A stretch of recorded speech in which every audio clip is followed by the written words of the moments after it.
Mesdames et messieurs, bonjour et bienvenue une fois de plus sur ma chaîne YouTube pour une autre chronique de société. Entre-temps, j'ai oublié de dire que les conditions ne seront jamais favorables. Voilà, je dis ça comme ça. Alors, aujourd'hui, on va parler de mariage. J'aime trop le mariage parce que actuellement, je vis avec une femme. On a deux enfants et avant le mariage, j'entendais des commentaires sur le mariage, des gens qui maudissaient le mariage, des gens qui dépeignaient le mariage comme un enfer. J'entendais aussi, de toute façon, j'entendais aussi ce proverbe-là, la femme est un mal nécessaire. Il vaut mieux vivre avec une vampire à la maison, un démon à la maison, plutôt que d'être seul. Et finalement, depuis que je suis dans le mariage, je me dis, c'est bon que chacun fasse sa propre expérience, même s'il faut tenir compte de l'expérience des autres. Alors aujourd'hui, le sujet est très simple, choisir sa femme. Alors, la question fondamentale, c'est qui doit choisir notre femme de mariage. Donc la question n'est même pas trop de comment est-ce qu'il faut choisir sa femme. Parce que généralement, comme l'ont dit certains de mes grands frères, lorsque vous voulez choisir une femme, sélectionnez 5 critères sur lesquels vous allez évaluer la femme que vous voulez pour votre foyer. Si la femme là répond à 3 critères, c'est bon, elle est au-dessus de la moyenne. Si elle répond à 4, vraiment, vous êtes proche de la perfection. Si elle répond aux 5 critères, est-ce que vous êtes béni de Dieu? Si elle répond juste à 2 critères, eh ben, parfois vous serez obligé de composer avec. Alors, lorsqu'on demande qui doit choisir notre femme de mariage, ça implique 2 options principales. Est-ce que c'est l'homme lui-même qui doit choisir sa moitié, ou bien il est bon pour lui que ce soit ses parents qui fassent le choix à sa place?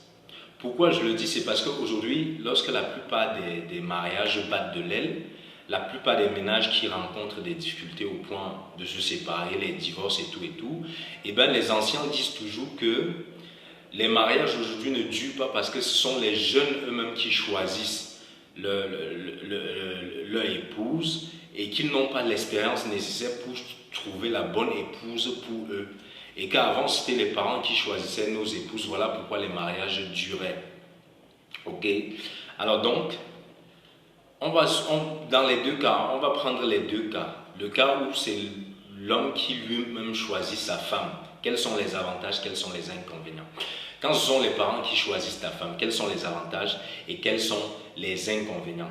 L'homme qui choisit lui-même sa femme, les avantages c'est quoi? C'est la liberté, c'est l'autonomie, c'est la fierté, c'est la responsabilité, c'est l'amour, c'est le plaisir, parce qu'un homme choisit en fonction de ses critères, il choisit selon les battements de son cœur généralement, il choisit selon l'attraction physique, il choisit selon ce que sa voix intérieure lui dicte. Alors maintenant, les inconvénients, quand c'est l'homme lui-même qui choisit sa femme, c'est quoi? C'est le manque d'expérience généralement. Rassurez-vous, si vous avez 30 ans, vous avez moins d'expérience que celui qui a 60 ans, que celui qui a 40 ans ou 50 ans. D'ailleurs, ce matin, j'ai même rencontré un taximan, il me dit qu'il est déjà à 3 femmes, et il me dit qu'il est arrivé à 3 femmes parce que la première a dérangé, la deuxième a dérangé, et il me dit même que la troisième est en train de le déranger, donc il n'est pas prêt à s'arrêter. Maintenant, il y a aussi le fait que quand vous choisissez vous-même votre femme, il y a ce proverbe qui dit que l'amour rend aveugle. Et l'amour rend aveugle à quoi? Au défaut de l'autre. Il y a le risque de se faire mener en bateau par une fille qui est plus rusée, qui est plus futée que vous. Il y a des filles qui ont déjà roulé leur bosse dans la vie, ou bien qui sont malines de nature. Donc, quand tu viens, tu dis tu l'aimes et tout, bon, elle profite de ça, vraiment pour t'emballer, pour t'enfumer, pour te mener en bateau, et tôt ou tard, quand tes yeux s'ouvrent, là, tu te rends compte que bon, tu as été berné depuis longtemps. Alors, il y a aussi le risque de mésentente et de désaccord avec la belle famille lorsque l'homme choisit lui-même sa femme. Par exemple, imaginons que tu sois pauvre et que tu peux choisir une fille qui soit issue d'une famille riche, ou bien une fille pour qui ses parents ont de l'ambition et que ses parents estiment que tu n'es pas bien fait pour elle. Donc il y a des risques de mésentente avec la belle famille. De même aussi, inversement, il y a les risques de mésentente entre la fille, ta femme et tes propres parents ou bien ta propre famille. Par exemple, tes parents peuvent ne pas apprécier ta femme, donc il y a aussi ces risques de mésentente. Il y a le regret, il y a toujours ces regrets qui reviennent toujours lorsque les hommes disent mon papa m'avait conseillé, ma maman m'avait conseillé. Lorsque les yeux ou bien la femme commence à afficher un certain nombre de comportements. Maintenant, prenons maintenant le deuxième cas. Les parents m'ont donné une femme, donc ce sont les parents qui ont choisi ma femme. Les inconvénients, c'est quoi? C'est qu'il peut y avoir ce qu'on appelle les incompatibilités. Incompatibilité sexuelle, incompatibilité d'humeur, incompatibilité de caractère, incompatibilité d'âme ou bien de je ne sais pas moi quoi. Généralement, il y a les risques d'incompatibilité. Parfois la fille n'est pas à ton goût, mais on trouve que c'est une fille qui est bien pour toi, que c'est une fille du mariage. Il y a la dépréciation de ton épouse. Ceci est souvent dû à quoi? Ceci est dû à la facilité. Vous savez que l'homme n'attache de la valeur qu'à ce qui lui a coûté. Comme ce sont tes parents qui ont cherché ta femme et que tu n'as pas fourni d'efforts pour l'avoir, généralement tu vas la lâcher quoi. Prenons un exemple simple. Entre 500 francs que tu as poussé pour avoir, c'est-à-dire que tu as fait un travail pour avoir 500, tu as transpiré pour avoir 500 et 500 que tu as ramassé en route, lequel semble un peu avoir le plus de valeur? On dépense lequel plus facilement. Donc vous comprenez cette dépréciation de sa femme due à la facilité parce qu'on ne l'a pas eu de notre propre moyen. Bon, il faut aussi dire que les critères de nos parents ne sont pas souvent nos critères. Les critères de mon père ne sont pas mes critères. Les goûts de mon père ne sont pas mes goûts. Et c'est ça le problème. Et lorsque tes parents te donnent une femme et que tôt ou tard il y a une mésentente entre la femme et toi, tu auras tendance à dire ce sont mes parents qui m'avaient mis dans ce genre de problème. Dès qu'il y a le monde au problème, tu jettes la responsabilité sur les autres. Tu ne portes pas la responsabilité de ta femme. Tu dis ah, de toute façon, c'est ma femme, c'est mon père qui m'avait mis dans un tel problème. C'est mon père qui m'avait choisi cette femme. Donc, il y a aussi l'irresponsabilité, la fuite des responsabilités dans ce cas-là. Bon, on sait aussi qu'il y a les parents qui sont calculateurs et matérialistes. C'est-à-dire qu'un père, par exemple, va choisir une fille pour toi parce qu'il a les intérêts derrière. Peut-être, ça peut être l'argent, ça peut être l'amitié, ça peut être l'honneur, ça peut être qu'il vise autre chose. Donc, on sait aussi qu'il y a des parents qui arrangent des mariages et par intérêt. Maintenant, il y a aussi des parents qui choisissent une femme. Bon, il y a un père qui choisit une femme pour son fils parce qu'il a un besoin à combler en lui-même qu'il n'a pas eu avec sa femme ou bien qu'il n'a pas eu avec la mère de son fils en fait. Donc, il y a des parents qui vont partir sur cette base-là. D'ailleurs, il y a un proverbe de Espoir 2000 qui dit ceci dans leur chanson. Si ta femme doit plaire à ton père, ce n'est plus ta femme, c'est la femme de ton père.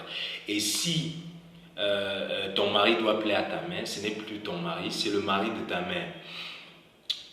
Les avantages, lorsque les parents choisissent ta femme, c'est qu'un vieux qui est assis voit de très loin ce qu'un jeune debout ne peut pas voir. C'est-à-dire c'est la question de l'expérience, de la vision, de la perspicacité d'esprit, de la sagacité en fait. Donc le mariage généralement se passe entre deux familles en Afrique.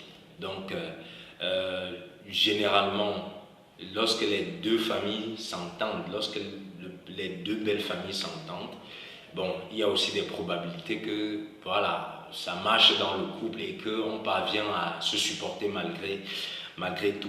L'expérience des parents leur permet de déceler l'essence même des choses et des gens. Par exemple, un père va reconnaître facilement si une fille est frivole, si elle est matérialiste, ou bien si elle sera instable dans un couple. On va facilement reconnaître, un parent va facilement reconnaître si un garçon sera irresponsable, s'il sera instable, s'il sera immature dans son mariage. Il y a des questions pièges, les parents savent détecter ça, ils savent étudier. D'ailleurs, avant qu'on ne se marie, généralement, on envoyait la femme dans la belle famille pour qu'elle passe une sorte de stage de noces, c'est-à-dire de stage de préparation avant le mariage. C'est pourquoi l'on conseille toujours de présenter son conjoint ou sa conjointe à ses parents et à ses proches pour qu'on puisse la juger. Généralement, on va te dire, cette fille-là, elle va te monter sur la tête, elle te dépasse, elle n'est pas à ton niveau. Donc, plusieurs couples qui sont divorcés aujourd'hui ont souvent reçu l'opposition de leurs parents lorsqu'ils voulaient se mettre ensemble. C'est-à-dire, généralement, les parents n'étaient pas d'accord et tôt ou tard, quand ça se brise, on dit, bon, mon père m'avait bien dit. Donc, sans bénédiction parentale, je pense que l'union dans un couple risque d'être un peu trop effritée. Donc, il y a aussi un dernier cas qu'on va aborder avec la cybernétique aujourd'hui, Internet et tout, qui est le cas des couples par entremise ou par site de rencontre. C'est-à-dire les couples qui se rencontrent sur le net, en ligne et tout. Dans tous les cas, je pense qu'il est d'abord préférable pour deux personnes qui ont l'intention de se mettre en couple, de se connaître avant de se mettre en couple ou bien d'envisager une vie ensemble. Les fiançailles dans l'idéal devraient durer au minimum 1 an. Bon, 6 mois dans les cas extrêmes, c'est-à-dire minimum 1 an pour les fiançailles. Et 2 ans même, je pense que c'est parfait. Si vous faites 2 ans de fiançailles, le temps de vous connaître, même si vous ne vous fréquentez pas, si vous n'avez pas d'intimité, je pense que c'est une très belle chose. Et vous savez que généralement l'amour dure entre 2 ans et 3 ans. Dans les 2 premières années, lorsqu'on se met ensemble, je pense que l'amour est à son firmament, mais plus le temps passe, et même avec l'arrivée des enfants, je pense que l'amour commence à tomber, et là les yeux s'ouvrent, on commence à voir des choses qu'on ne voyait pas avant. Maintenant, il y a aussi les cas où il est urgent de se marier. Par exemple, l'âge pèse, par exemple, on a accédé à un poste de responsabilité. Par exemple, j'ai un ami qui à l'époque voulait se marier, mais il retardait toujours le mariage. Il était dans une entreprise et un jour, il a été promu à un poste de responsabilité où il devait gérer des gens matures, des gens qui avaient des enfants, qui avaient des femmes et tout. Il s'est trouvé dans l'obligation de se marier. C'est-à-dire que la femme sur laquelle il est tombé la première, là, il a pris la femme là pour mettre à la maison parce que il m'a expliqué que lorsqu'il rentre, il voyait d'abord la charge du travail au bureau. Lorsqu'il rentrait chez lui, il fallait qu'il mange, il fallait qu'il lave, qu'il apprête ses vêtements et tout.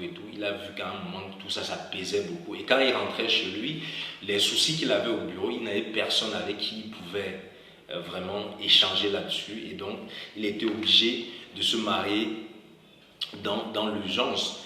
Donc, on voit généralement, on va voir des gens qui atteignent par exemple l'âge de 40 ans, on va voir un homme qui a 40 ans, on va voir une femme de 35 ans par exemple, qui occupe par exemple un poste de responsabilité dans une entreprise. Et bien à un moment il devient urgent pour elle ou pour lui de se marier. Et il a aussi la pression sociale, les amis, la famille. Souvent, on vous précipite à vous marier, on vous dit tu es déjà vieux, là je passe, tu n'as pas un enfant et tout. Et puis, quand est-ce que tu vas te marier? Et dans ces situations d'urgence, généralement, on va voir que parfois on risque de faire des mauvais choix. Pourquoi? Parce que là, l'objectif c'est de se marier. L'objectif n'est pas forcément d'avoir le bon partenaire ou la meilleure partenaire, tout simplement. Donc, les couples par entremise, pour moi, bon, ce n'est pas une mauvaise chose, mais les risques, c'est quoi? Il y a ce que je peux appeler la cyberhypnose. La cyberhypnose, c'est quoi? C'est que rarement les profils qui sont présentés sur les réseaux sociaux sont les bons profils. Parfois, ça ne correspond pas à la réalité. Vous allez voir la photo d'une très belle femme, d'une femme brune et tout, mais lorsque la personne va se présenter devant vous, vous allez vous rendre compte qu'en fait, elle ne reflète pas ce que vous avez vu sur les réseaux sociaux. Un autre inconvénient pour les sites de rencontres, c'est que c'est un moyen trop facile qui exclut les interactions sociales et qui contribue à amplifier la timidité chez les gens qui sont introvertis, qui sont timides et qui ont peur d'approcher les gens. Il y a aussi un autre inconvénient, ceux qui s'adonnent à ce genre de choses vont souvent chercher à l'autre bout du monde des choses qu'ils ont autour d'eux, c'est-à-dire que tu vas par exemple trouver une femme au Gabon alors que tu as les femmes partout ici au Cameroun qui sont à ta disposition. Donc, c'est souvent aller chercher très loin ce qu'on a sous le bout du nez. Et là, c'est des fantasmes. C'est des fantasmes, c'est de l'utopie autour et tout. Il y a aussi les risques de proxénétisme. On sait qu'il y a des filles qui souvent se sont mariées sur Internet et qui ont fini, par exemple, dans des pays comme dans certains pays que je ne vais pas citer, et qui sont devenus des esclaves sexuels et qui finalement sont noyés dans des pratiques qui n'ont rien à voir avec l'objectif de départ qui était le mariage. Donc, pour moi, même les sites de rencontre, c'est bien, mais ça présente aussi un côté irréaliste et tout. Bon, c'était tout pour cette chronique d'aujourd'hui. On se retrouve demain pour une autre chronique de société. Je suis Eric Martial Boujeka. D'ici à là, portez-vous très bien.